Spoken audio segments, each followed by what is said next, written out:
بڑی کوشش کیجیے عمران خان کے خلاف کرپشن کے کیسز نکالے جائیں. میری بھی ایک دو ملاقاتیں ہوئی کہ جناب آپ تو بڑی سٹوریز کرتے ہیں. میں نے کہا یار ایک شخص, اور یہ عمران خان صاحب بیٹھے ہیں, شاید آپ میں سے بہت سے لوگوں کو نہ پتا ہو, پی ایم آفس میں ہمارے بھی ذرائع ہوتے ہیں, اکثر پوری کابینہ پریشان ہوتی تھی کہ جناب بات ہم نے کی ہے, کہاں سے پتہ لگ گئی. وہ شخص جو پانی کی آدھی بوتل بھی ضائع نہیں ہونے دیتا بطور وزیر اعظم کہ یار یہ آدھی پانی کی بوتل میں نے ابھی رکھی, کیوں اٹھا کے لے گئے, وہ کرپشن کرے گا. میں نے سمجھائی لوگوں کو یہ بات, لیکن پلے بک کیونکہ وہی پرانی تھی, کیا کرپشن کے کیسز نکالو, ڈسکریڈٹ کرنا ہے, کرپشن تھوپنی ہے. مسٹر اے بی سی کا فلانا دوست ہے, اس سے نکال کے لاؤ. کچھ نہیں, آج 2.25 مہینے ہو گئے, کوئی کرپشن نہ نکلے گا. عمران خان کا کرپشن کا کیس نہیں نکل سکتا, نہ نکلے گا. میں نے بتائی کہ نہیں آپ کچھ کوشش, میں کہا میں یہ کوشش نہیں کر سکتا کیونکہ مجھے یہ پتا ہے کہ عمران خان کی کرپشن نہیں نکلنی. اچھا, media narratives against P T I.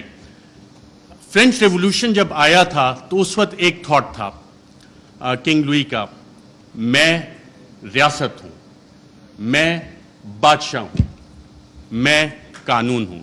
اور یہی چیز ہم نے دیکھی کہ جب media narratives P T I کے خلاف بن رہے تھے, ابھی حال ہی میں آپ اگر آئی ایم دا کنگ کا دیکھ لیں, the king can do no wrong. King ہمیشہ, جو بادشاہ ہے وہ ہمیشہ اچھی چیزیں ہی کرتا ہے.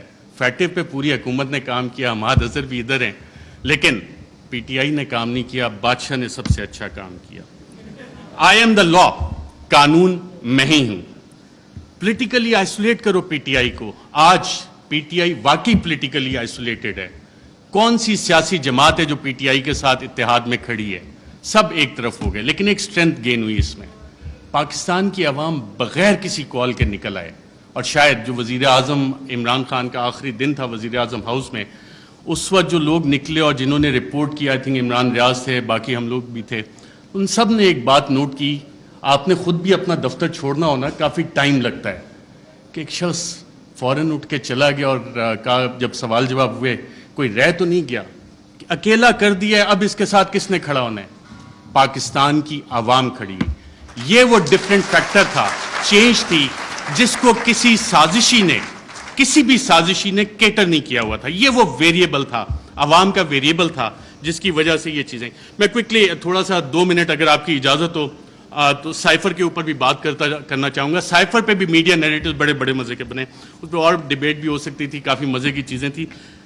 پہلا کیا بنا جی, پہلی میڈیا نے رپورٹ کرنا شروع کیا اور باقاعدہ یہ بتایا گیا کہ جی سائفر تو ایگزسٹ ہی نہیں کرتا, سائفر نام کی تو کوئی بلا ہی نہیں ہے.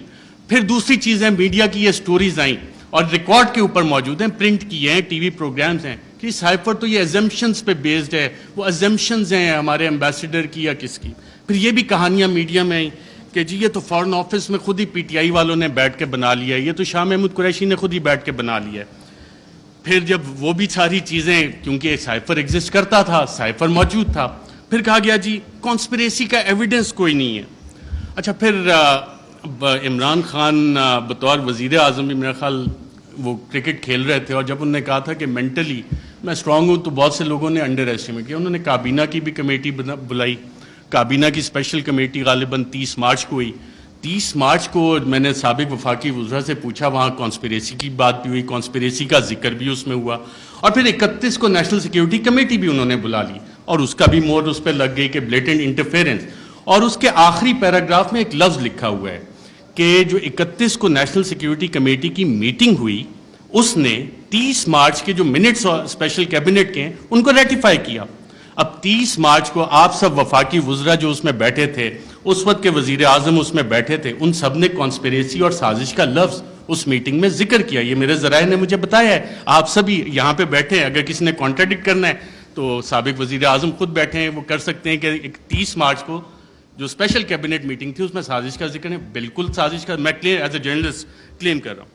پھر یہ کہا گیا کہ جی وہ انٹیلیجنس ہم نے خود ہی کر لی, اور انٹیلیجنس کی بیسس پہ آبویسلی اس پہ سوال اٹھے کہ انٹیلیجنس, ہمارے انٹیلیجنس کے ادارے بہت اچھا کام کرتے ہیں, دہشت گردی کے خلاف بہت اچھا کرتے ہیں, پاکستان کی سیکیورٹی کے لیے بہت اچھا کام کرتے ہیں.